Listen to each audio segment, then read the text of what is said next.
영적인 자산 관리. 그렇죠. 하나님께서 우리에게 선물을 주셨죠. 유산을 주셨습니다.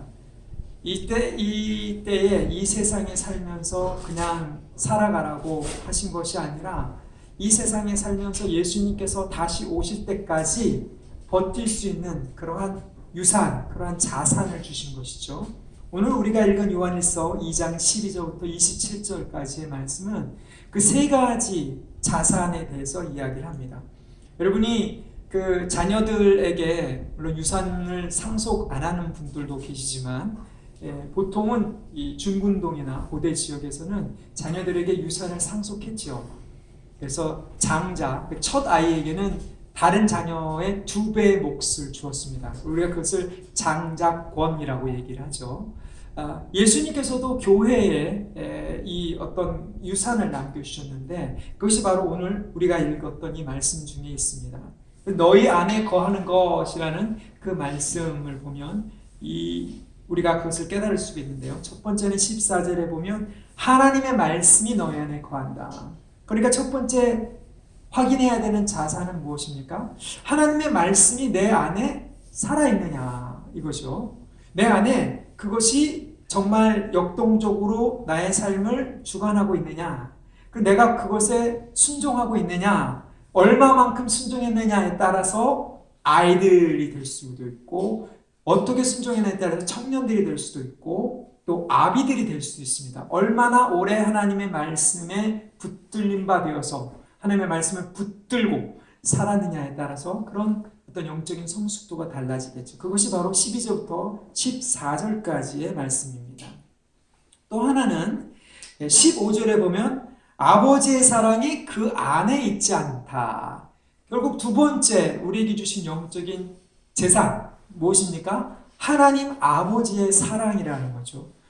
여러분, 우리가 사실 수천 킬로 떨어져 있는 유대인들의 종교와 무슨 상관이 있습니까? 제가 예수 믿지 않는 저희 가족이나 친척들을 전도하려고 하면 꼭 그런 얘기를 해요. 아니 그 사막의 신, 이 유대인들이 믿는 신을 왜 네가 믿느냐고 그러냐. 그렇잖아요. 우린 별 상관이 없는 그런 사람들이었잖아요. 그럼에도 불구하고 이 복음이 우리에게 증거되었을 때 예수님 때문에 아무 관계가 없는 이스라엘과 한 민족처럼 한 백성처럼 한 나라, 하나님 나라에 속한 그런 새로운 백성이 되었다. 그 왜 그래요? 하나님 아버지의 사랑 때문에 그런 거죠. 그래, 하나님 아버지의 사랑이 내 안에 있느냐, 이거를 확증하기 위해서는 이 세상에 살면서 세상의 사랑과 하나님의 사랑이 비교가 되는 그것이 바로 15절부터 17절까지의 말씀입니다. 18절부터 27절까지는 그럼 세 번째 영적인 자산은 뭘까요? 27절에 나와 있죠.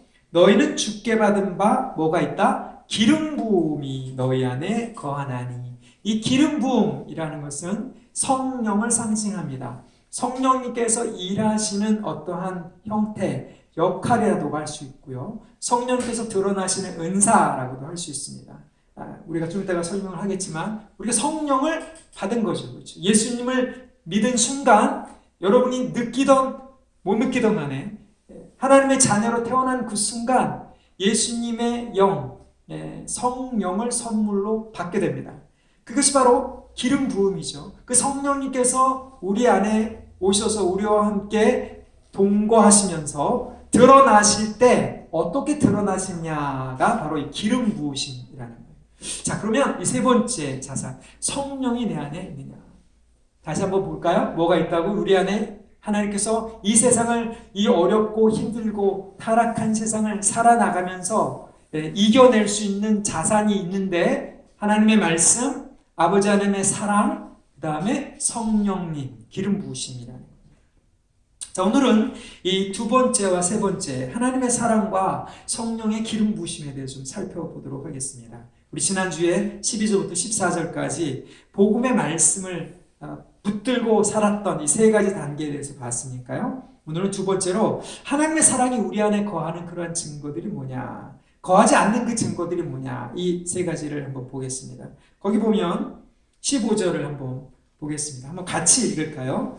시작. 이 세상이나 세상에 있는 것들을 사랑하지 말라. 누구든지 세상을 사랑하면 아버지의 사랑이 그 안에 있지 아니하니.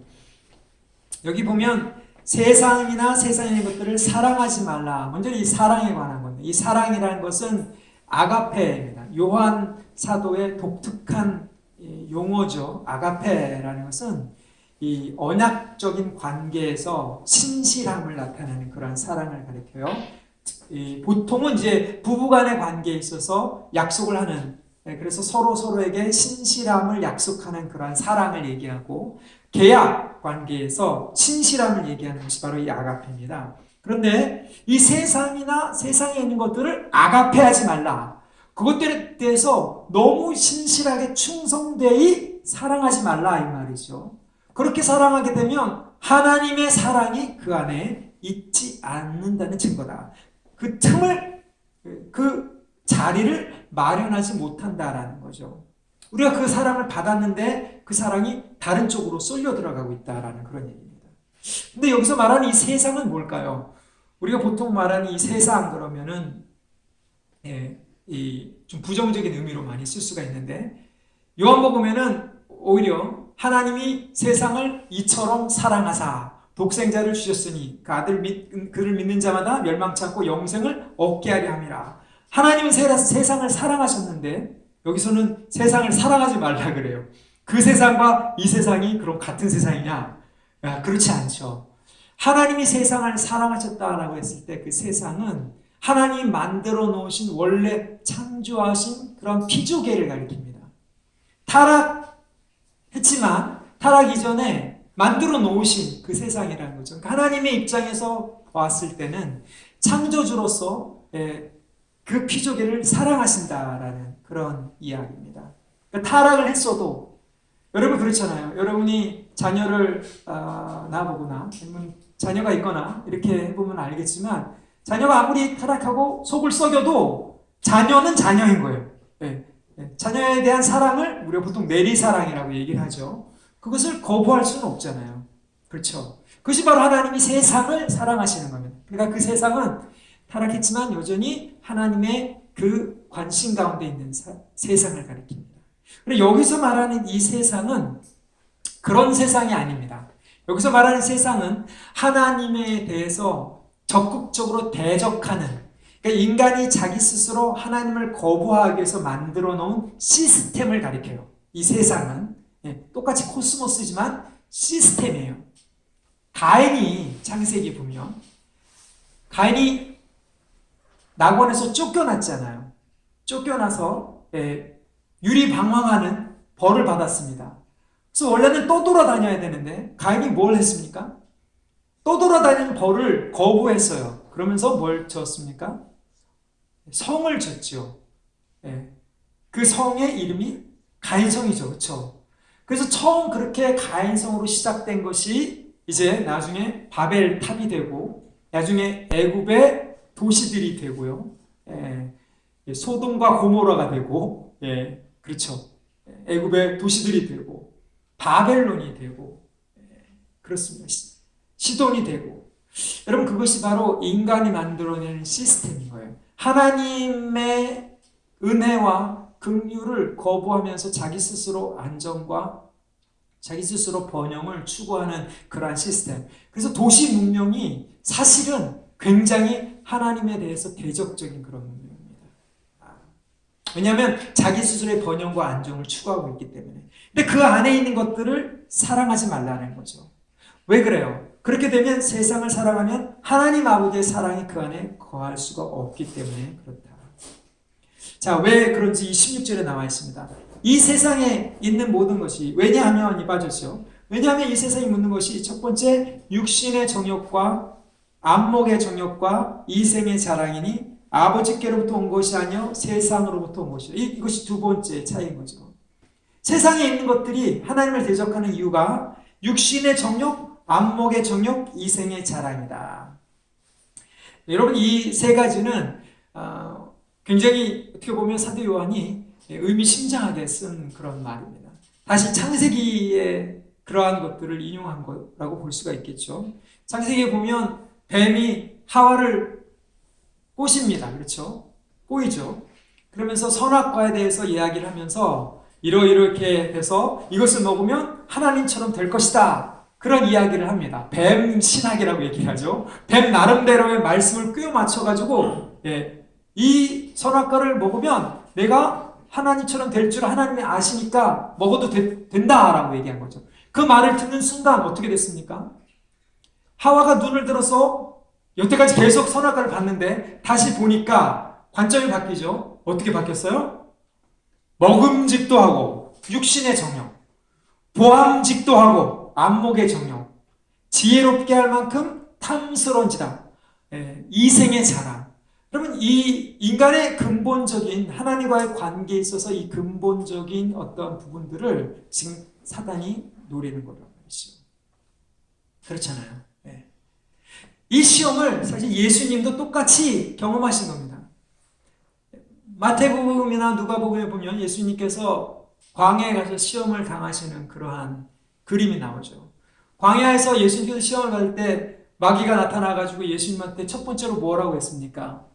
예수님이 배고파서 굶주리고 있을 때 나타나셔서 내가 하나님의 아들이거든 이 돌들을 명령해서 떡이 되게 만들라. 뭐예요 이게? 육신의 정욕인 거죠. 이 육신의 이 배고픔이라는 자체는 죄가 아닌데 내가 하나님의 아들임을 증거하기 위해서 기적을 일으키는 하나님의 고난의 길을 거부하고 기적을 일으켜서 뭔가를 만들어내는 이런 것들을 거부하는 거예요. 육신의 정욕. 두 번째 뭡니까? 뛰어내리라. 성전에서 안목의 정욕이죠. 사람들의 눈에 보이는 그러한 쇼를 좀 해봐라. 그 다음에 마지막으로 천하 만국의 영광과 그런 부귀를 보여주면서 이것을 다 너에게 주겠다. 이생의 자랑을 얘기합니다. 그럼 이 모든 것이 육신의 정욕, 안목의 정욕, 이생의 자랑 이것은 하나님께로부터 온 것이 아니라는 거죠. 우리는 이 육신의 정욕, 안목의 정욕, 이생의 자랑이라는 이 세 가지의 어떤 그런 근본적인 인간을 얽어매려고 하고 있는 이런 근본적인 유혹 속에서 벗어나야 된다. 벗어날 수 있는 하나님 아버지의 사랑을 가졌다라는 거예요. 이 육신의 정욕 이렇게 말하면요, 꼭 어떤 부분에 있어서는 우리 육체가 악하다라고 이렇게 보는 사람들인데 그건 아니랍니다. 그건 아닙니다. 육신이라는 것은 이 내가 하나님에 대해서 어떠한 그 정해져 있는 것을 벗어나려고 할 때 정해진 육신의 용법이나 내지는 방향을 벗어나려고 할 때 그것이 육신의 정욕인 거예요. 제가 이번 주에 어떤 분과 말씀을 이렇게 나누면서 아닌 건 아닌 거다라고 이렇게 말해야 될 때가 된 것 같다라는 생각이 들어요. 여러분, 동성애는 죄입니다.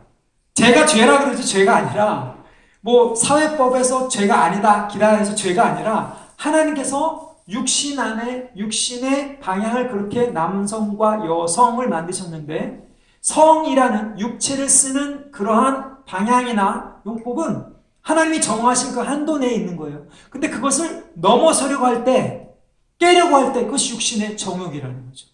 그렇잖아요. 어떤 하나님께서 정해놓으신 관계 바깥에서 성행위를 하려고 할 때 그것이 육신의 정욕인 거예요. 그것을 정욕을 합리화시키는 것이 세상입니다. 이게 바로 위험한 거예요.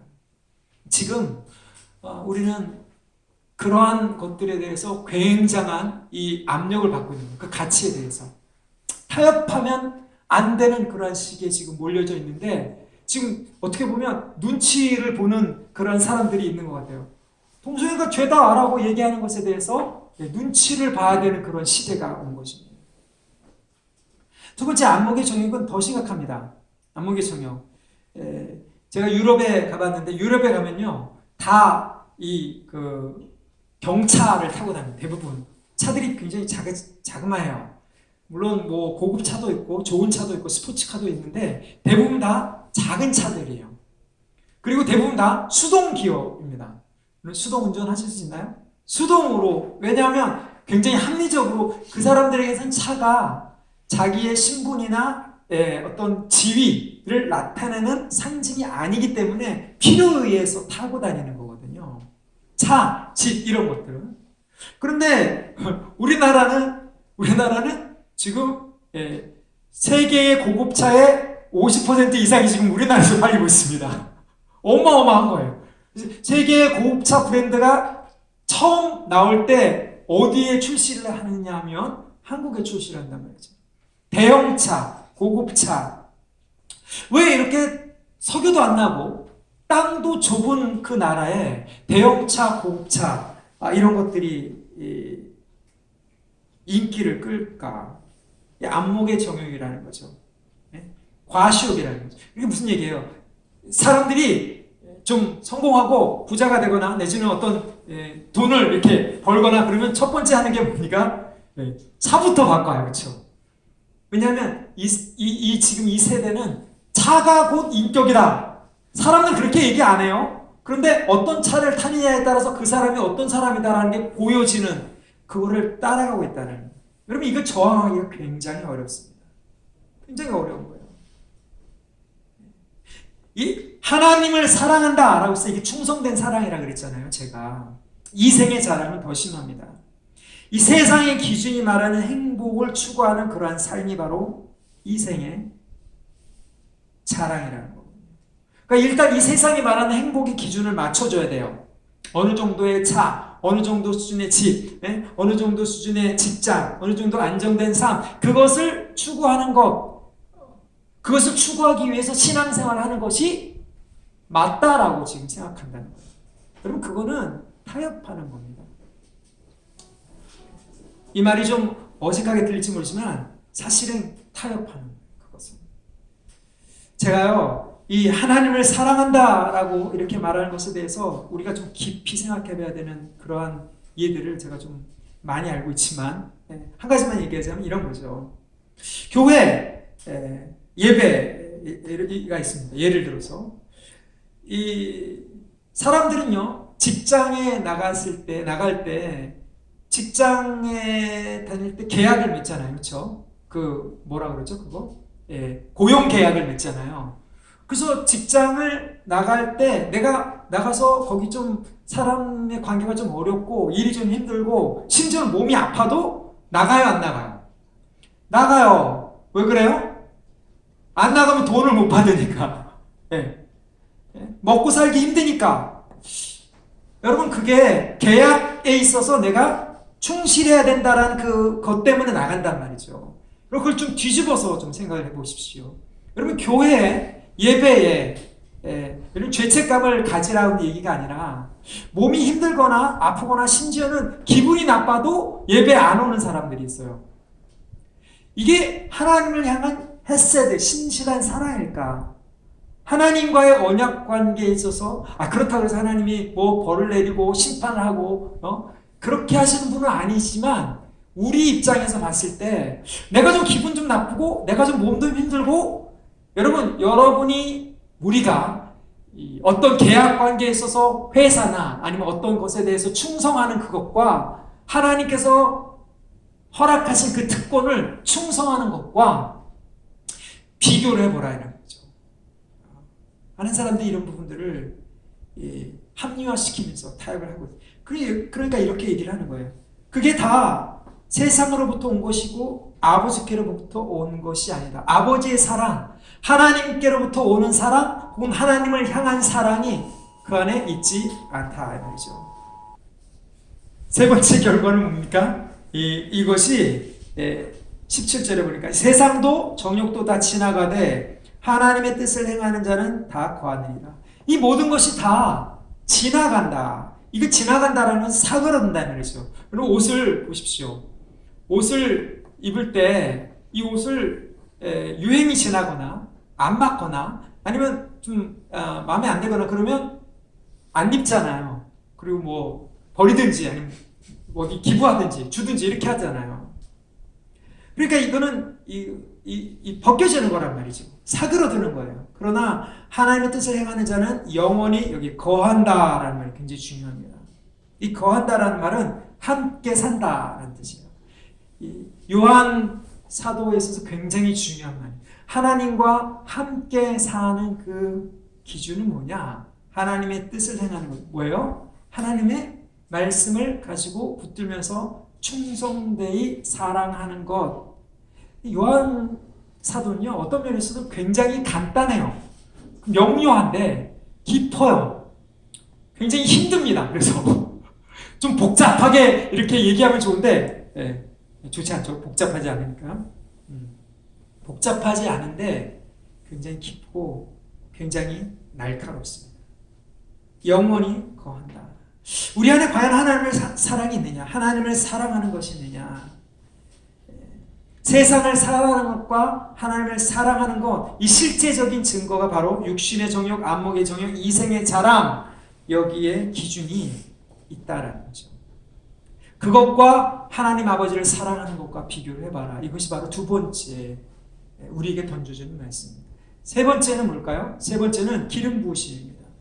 지금 요한 공동체는 어떤 영적인 체험과 영적인 지식을 자랑하는 사람들이 있다가 나가버렸어요. 그리고 소수만 지금 남아가지고 지금 우리가 가고 있는 게 맞는 거냐, 이 교회가 지금 어떻게 되는 거냐, 이렇게 좀 불안해하는 그런 공동체였습니다. 근데 거기에 대고 요한 사도는 걱정하지 마라. 너에게 뭐가 있다? 기름 부으심이 있다. 이렇게 얘기를 합니다. 그 기름 부으심을 확증하는 것이 세 가지로 나옵니다. 첫 번째, 18절 19절에 보면 나간 사람들은 뭐라 그래요? 나간 사람들이, 교회 나간 사람들이 다 적그리스도란 말이 아니라 지금 요한 공동체에서 나간 사람들 얘기예요. 그 기준이 뭐냐 말이죠. 18절 한번 보십시오. 아이들아, 지금은 마지막 때라. 많은 사람들이 종말론, 종말이다 이렇게 얘기를 하는데요. 실제 종말은 예수님께서 오셔서 죽으시고 부활하실 때부터 시작된 것이 종말입니다. 그래서 사도 요한도 담대하게 얘기하잖아요. 그때부터 마지막 때인 거예요. 그때부터 종말인 거예요. 근데 종말에 일어난 사건들의 특징 중에 하나가 뭡니까? 적그리스도가 온다. 그래서 많은 적그리스도가, 한두 명이 아니라 많은 적그리스도가 생겼다.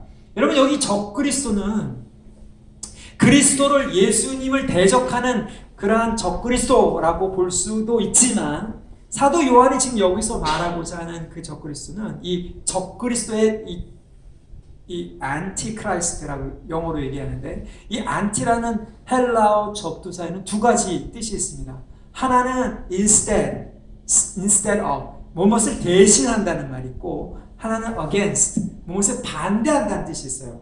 그러니까 적그리스도는 예수님을 반대하는 적그리스도가 될 수도 있고, 또 한 가지 뭡니까? 예수님을 대신해서 내가 그리스도다. 자기가 자칭 그리스도, 자칭 선지자, 자칭 예언자, 자칭 지도자, 이렇게 말하는, 그리스도를 대신해서 자기가 스스로 구세주처럼 처신하는 사람들이 바로 적그리스도란 말이죠. 그런 사람들이 많이 나왔다는 거예요.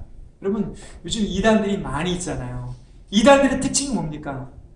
교주가 거의 신격화되어 있는 게 이단들의 특징인 거거든요. 적그리스도인 거예요. 그런 사람들에게 사람들이 모여서 나가는 것, 그런 사람들이 적그리스도에게 속한 사람들이라는 거예요. 19절을 보십시오. 그들이 우리에게 나갔으나 우리에게 속하지 아니하였으니, 만일 우리에게 속하였다면 우리와 함께 거하였으려며 그들이 나간 것은 다 우리에게 속하지 않은 것을 나타내려 합니다. 그들이 누구예요? 적그리스도들이죠. 적그리스도. 그러니까 예수님을 주로 따르지 아니하고 교주를 주로 따르면서 나간 사람들이 다 적그리스도. 예수를 대체한 거란 말이죠. 예수님을 말하는데 예수님을 말하는 사람이 더 예수님보다 뛰어난 거예요. 여러분, 이게 무섭습니다. 사도 요한은 그 기준을 어디에 두고 있냐면 공동체에 두고 있어요. 예수님의 복음을 증거하고 있는 그 공동체에 속해서 거기에 교제를 하고 있느냐? 사도들의 가르침을 받아서 그 사도의 성경적인 가르침을 붙들고 있는 그 공동체에 내가 속해 있느냐? 여러분, 우리가 예배 시작하면서 사도신경 고백하잖아요. 왜 중요하다고 그랬습니까? 내가 지금 믿고 있는 그 신앙이 사도의 신앙과 연결되어 있느냐? 이게 중요하다고 그랬잖아요. 이게 첫 번째 기준입니다. 이게 마지막 때에 우리가 기름 부으심을 받았느냐 안 받았느냐, 이 성령께서 정통신앙, 정통 신학 뭐 이런 것을 얘기하면 막 고리타분하다 그러는데요. 이 예수 그리스도가 죽으시고 부활하시고 다시 오실 것이라는 기독교의 가장 근본적인 하나님의 아들로서 이 땅에 오셔서 우리를 구원하셨다라는 그 예수님의 가장 근본적인 이 복음의 핵심, 이것을 놓치는 순간 우리는 다 적그리스도 편이 되는 거예요. 다. 자, 두 번째 기준은 뭡니까? 거짓말하는 자. 21절 보십시오. 내가 너에게 쓴 것은 너희가 진리를 알지 못하기 때문이 아니라 알기 때문이요. 거짓은 진리에서 나지 않기 때문이라. 거짓말하는 자가 누구냐? 예수께서 그리스도이심을 부인하는 자가 있냐? 아버지와 아들을 부인하는 그가 적그리스도니. 또 나오죠. 그 사람들이 바로 거짓말하는 자야. 여기 보니까 그런데 너희가 진리를 알지 못하기 때문이 아니라 모든 것을 아느니라. 20절에 기름 부음을 받고 모든 것을 안다. 다른 번역에는 너희 모두가 다 안다. 이 두 개 다 사실은 말이 되는 번역인데요. 해석에 따라 번역에 따라 해석이 약간 다르긴 하지만 중요한 것은 여기 기름 부음입니다. 기름 부음이라는 것은 뭐냐? 여러분이 이 복음을 들었을 때 성령님께서 여러분 안에 계십니다. 그렇죠? 그러면 이 기록된 말씀과 성령님께서 여러분 안에서 증거하시는 그 말씀이 일치하는 거예요. 그게 기름 부음인 거예요. 그러니까 저의 역할은, 목회자의 설교의 역할은 여러분이 들었던 그 복음의 말씀을 확증해 주는 거란 말이죠. 여러분이 이미 성령을 받아서 진리가 뭔지를 알고 있다는 거예요. 예수님을 알았기 때문에 하나님이 아버지라고 부를 수 있는 그 관계 가운데 들어갔잖아요. 그것을 제가 말씀을 들어서 풀어줄 때 확증이 되는 거예요. 그러니까 내가 알고 있는 말씀과 내가 지금 듣고 있는 말씀과 내가 지금 읽고 있는 이 말씀이 일치하느냐 안 일치하느냐, 그걸 누가 해준다고요? 기름 부으신 성령님께서 해주신다는 거죠. 성령님께서 그것을 확증해 주신다는 거죠. 그러니까 여러분이 어떤 설교나 가르침이나 말씀을 들을 때 분별할 수 있는 그 기준은 사실은 여러분 안에 이미 있다는 거예요. 예수님이 그리스도이심을 부인하는 가장 근본적인 메시지의 핵심을 건드릴 때 우리는 뭔가 이상하다, 뭐가 이상한데, 뭐가 아닌데, 우리가 보통 직관이라고 얘기하죠. 영적인 직관. 이게 흐트러지게 돼 있어요. 그런데 성령님께서 그것을 하신다는 거예요. 저 교사가, 저 목회자가, 저 사람이 하는 말이 뭐가 좀 이상한데, 예수님을 향해서 여러분 예수님을 알아가는 데 있어서 뭐가 좀 이상하다라고 느끼게 만드는 것, 그것이 바로 기름 부으심입니다. 그래서 여러분이 모든 것을, 세상에 있는 모든 지식을 다 안다는 것이 아니라 예수님을 향해서 여러분이 알아야 될 가장 근본적인 필요한 지식을 다 가지고 있다는 거예요. 그 기준을 가지고 있다는 거예요. 여러분 그걸 믿으셔야 됩니다. 그래서 분별을 할 수가 있다는 거예요.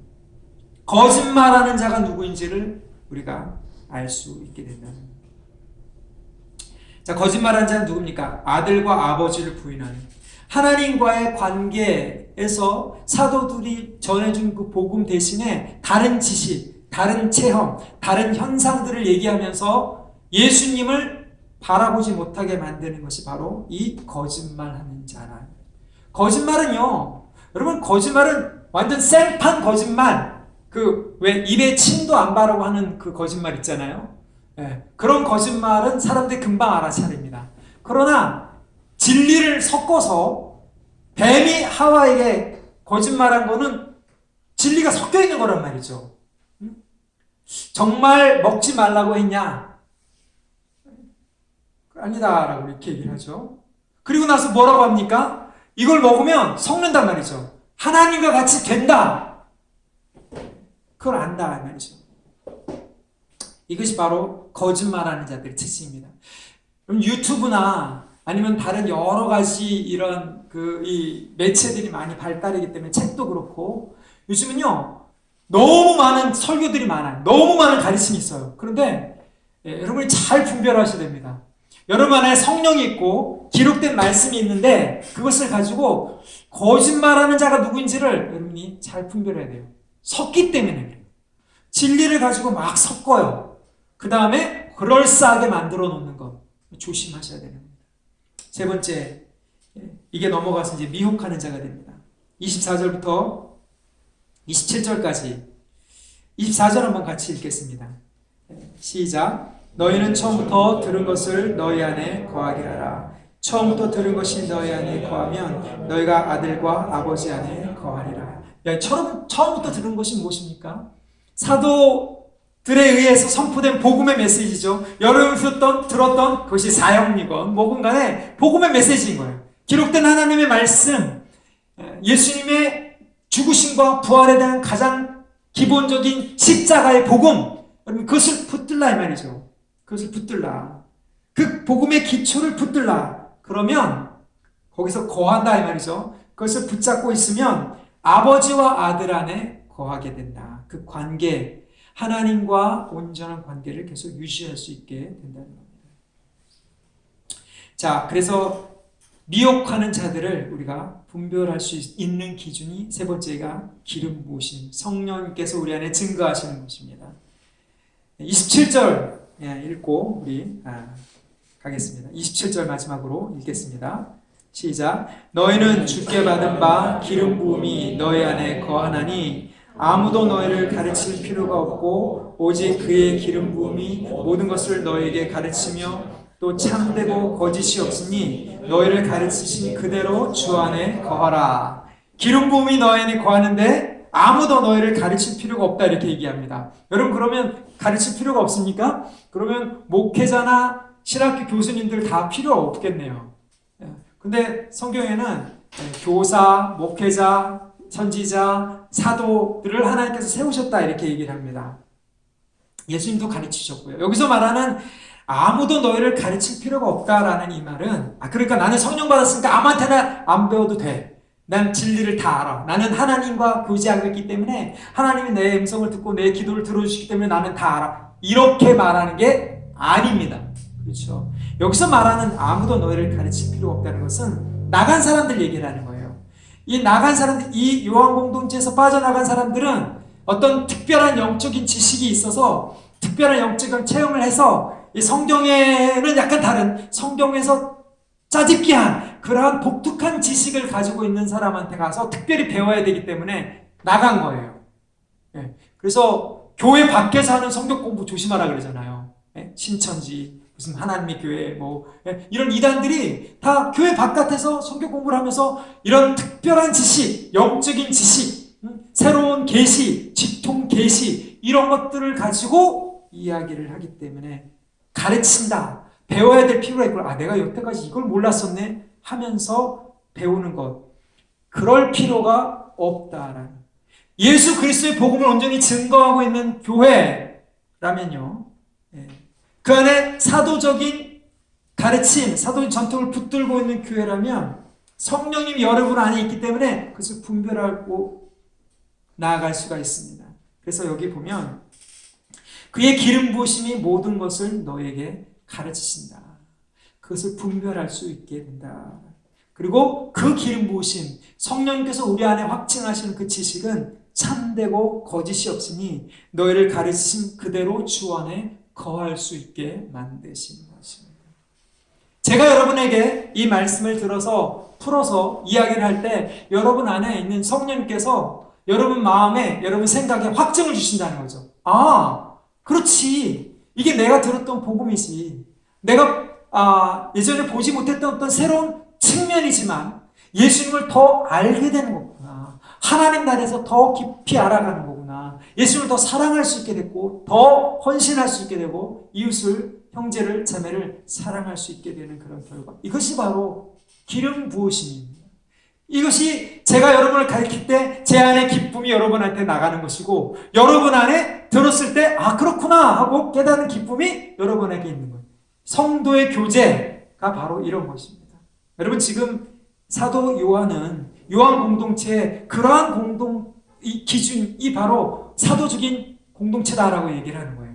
말씀을 들어서 기록된 말씀을 들어서 성도들에게 이야기했을 때 성도들이 그것을 깨닫고서는 맞습니다. 이것이 하나님의 진리고 내가 알았던 그런 진리고 깨닫는 그런 진리입니다. 뭔가 새로운 사실을 덧붙이는 것이 아니라 몰랐던 사실 때문에 막 헤매는 것들을 그런 것이 아니라 예수님을 더 알아갈 수 있게 됐습니다. 그러면 누가 높임을 받습니까? 가르친 사람일까요? 아니면은 가르침의 대상인 예수님일까요? 예수님이죠. 이것이 목적인 거예요.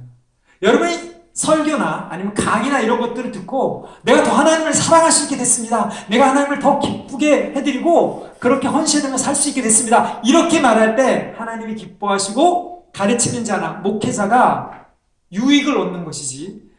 오, 대단한 말씀입니다. 어떻게 그걸 알 수가 있죠? 목사님 대단합니다. 교사님 대단합니다. 교수님 대단합니다. 강사님 대단합니다. 이렇게 되면 누가 높임을 받아요?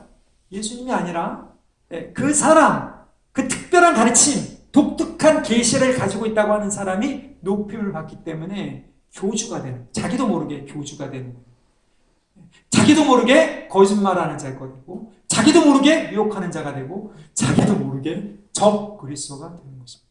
그러면 이것이 사실은 여러분의 이단들을 가만히 살펴보면 다 흘러가는 그런 패턴들이에요.